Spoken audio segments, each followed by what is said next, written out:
Imbasat came to us on level one. He had no idea. So he raised some money in the beginning, a very small seed round, about $1 million or something. And when he came to us, he had no idea what is pattern worthy in your product, in his product. So Imbasat, if you can tell something about yourself and about Philo, what you do and what's your vision. Hi everyone, this is Imbasat Ahmed. I'm co-founder and CEO of Fellow. Uh, we do a very simple thing. We find teachers and connect them to the students 24/7, 365 in just less than 60 seconds whenever the student requires. So you can say we are like, in a very simple term, we are like Uber for the world of education, but we prefer to be called as Fellow for education. And we aim that maybe 10 years down the line, Uber can call themselves as like Fellow for transportation. Uh, my background is I went to Super 30 for my JEE preparation, then went to IIT Kharagpur, went to Canada for a couple of internships, and initially had an inclination towards working in theoretical physics, but somehow you can say got inclined towards business, got inclined towards primarily education, and ended up building an institute in Kashmir. Uh, I'm actually doing this session from Kashmir. I just landed here from Delhi. And Rise has been my first venture that I built back when I was in college, and it still is growing very well and doing a lot of impact work in Kashmir. And from there, I realized that on ground, students face a lot of issues while studying, and then made a tech company which goes by the name of Philo. And Philo bonded me and Amit together. And from there, we have been working for last 2 years, I believe, very closely on various patents that we have filed, and in fact, we have even been granted. Wonderful, thank you. So Imbasat, guys, Imbasat is solving a very big problem of our country. Students don't get teachers quickly. They don't get the right teacher quickly. And Imbasat himself faced this issue when he was in the college. He was not able to get a coach or a mentor or a teacher quickly for let's say for question that he had in his mind. He said he will solve the problem. So guys, when you in your business are solving any problem using a technology, you are sitting on a gold mine. And Imbasat did not know that. So when you came to us about a year back, did you know that you were sitting on a gold mine of patents? No, I was really not sure about that. I didn't know that over algorithm and over softwares you can even file patents.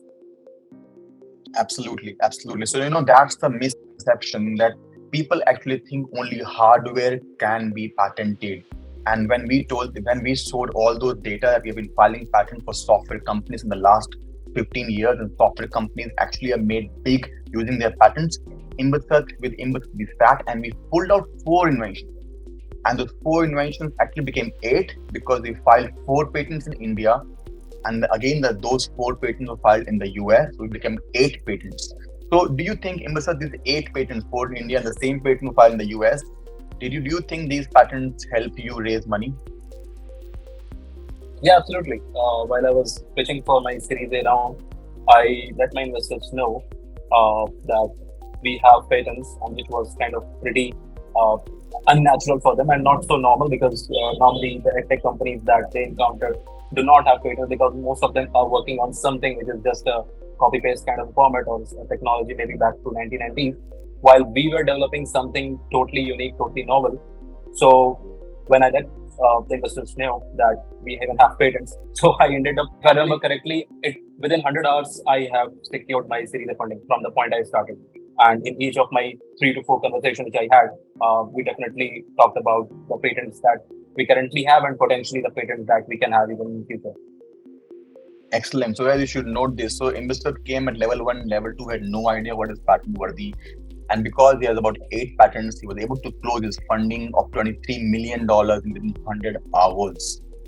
Now, I urge you to do not ignore your ideas and teachers anymore and start leveraging your ideas. Do not wait for funding. आएगी तो हम patent file करेंगे. When the funding will come, then we'll file the patent. Do not file the patent right now. The funding will come. Your mindset has to shift drastically. So, Imbasat, now you have been doing great in your business. What's your user base currently? How many students and teachers you are serving and helping? So currently we are in close to 15 plus countries. I believe we have more than 3.5 million students, and We have, I think, world's largest tutor base of close to 60,000 plus. Excellent, excellent. God bless you, Mr. God bless you. And when did you start Imbasith? How many years back? We started, I guess, 25 months, 26 months ago. Guys, just 2 years old. Just 2 years old company, raised about $25 million. And how many employees do you have currently in Imbasith?